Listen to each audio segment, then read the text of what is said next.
നമ്മൾ പറയാം ഒന്ന് എത്ര എന്ന ചോദ്യത്തിൽ സാധാരണ നമ്മൾ കുട്ടികൾക്ക് പഠിപ്പിക്കുമ്പോൾ പറയാറുണ്ട് ഒന്നും രണ്ടാണെന്ന്. ഒന്ന് ഇമ്മിണി വലിയ ഒന്നാണ് എന്ന് ബഷീർ പറയുമ്പോൾ രണ്ട് അനുഭവത്തെയാണ് ബഷീർ സ്വാംശീകരിക്കുന്നത്. കാരണം സാഹിത്യം എന്നുള്ളത് കേവലമായ പ്രശ്നങ്ങളല്ല, അല്ലെങ്കിൽ സമൂഹത്തിന്റെ വിഷയങ്ങളല്ല, മറിച്ച് സമൂഹത്തിന്റെ വിഷയങ്ങൾ എങ്ങനെ മനുഷ്യനിലേക്ക് സ്വാംശീകരിച്ചുകൊണ്ട് അതിനെ തന്നെ എങ്ങനെ നമുക്ക് സാഹിത്യമാക്കി മാറ്റാൻ പറ്റും. മറ്റൊരു ഭാഷയിൽ പറഞ്ഞാൽ ജീവിതം തന്നെയാണ് സാഹിത്യം, സാഹിത്യം ജീവിതം തന്നെയാണെന്ന് പറഞ്ഞു വെക്കുകയാണ് ബഷീർ ചെയ്തിട്ടുള്ളത്.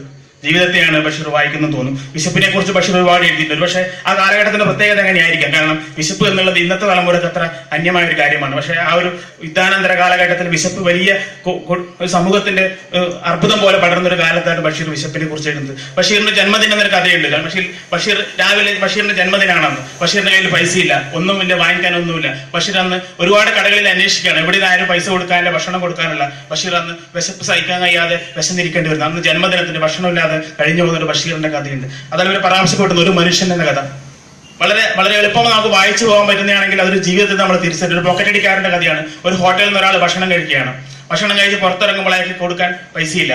അയാൾ പേഴ്സ് കാണാനില്ല. പേഴ്സ് ആരോ പോക്കറ്റ് അടിച്ചിരിക്കുന്നു. ആരാണ് പോക്കറ്റ് അടിച്ചത് അയാൾക്ക് അറിയില്ല. അപ്പൊ അയാൾ ഇങ്ങനെ നിന്ന് വേർക്കുകയാണ്. എന്നാൽ പിന്നെ ഹോട്ടലോട് നമുക്ക് നീ ഒരു കാര്യം ചെയ്യും, നമ്മൾ സാധാരണ പറയുന്നല്ലേ, നീ അടുപ്പിലെ അല്ലെങ്കിൽ അടുക്കളയിലെ അരി അരക്കാൻ വന്നു എന്ന് പറയുകയാണ്.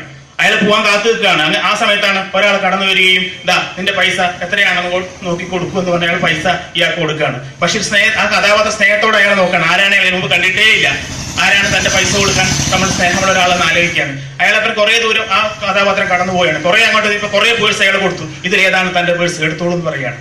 തീർച്ചയായും ഒരു പോക്കറ്റ് അടിക്കാരനാണ്. ആ പോക്കറ്റ് അടിക്കാരനാണ് ഇയാൾ പേഴ്സ് പോക്കറ്റ് അടിച്ചത്. ആ പോക്കറ്റ് അടിക്കാരൻ ഇയാളെ പേഴ്സ് ഇയാൾക്ക് തിരിച്ചു കൊടുക്കുകയാണ്. അപ്പോൾ ഏത് മനുഷ്യനിൽ ഒരു നന്മയുണ്ട്, ആ നന്മയാണ് നമ്മൾ കണ്ടെത്തേണ്ടതെന്ന് ഒരു പക്ഷേ ഈ കഥയിലൂടെ ബഷീർ സാന്ദർഭികമായി സൂചിപ്പിക്കുകയാണ്. ബഷീർ നേരത്തെ സൂചിപ്പിക്കപ്പെട്ടതുപോലെ സൂഫി വൈദികനാണ്, അവധൂതനാണ്. ഈ രാജ്യത്തിലെ മുഴുവൻ ചരാചരങ്ങളെയും ദർശിക്കാനും എല്ലാത്തിനെയും ഒരു മാനവിക ദർശനം കാണാനും കഴിഞ്ഞ ബഷീറാണ് നമ്മുടെ മുമ്പിലുള്ളത്. തീർച്ചയായും ബഷീറിനെ വായിക്കുമ്പോൾ സാഹിത്യത്തെ കൂടിയാണ് വായിക്കുന്നത്.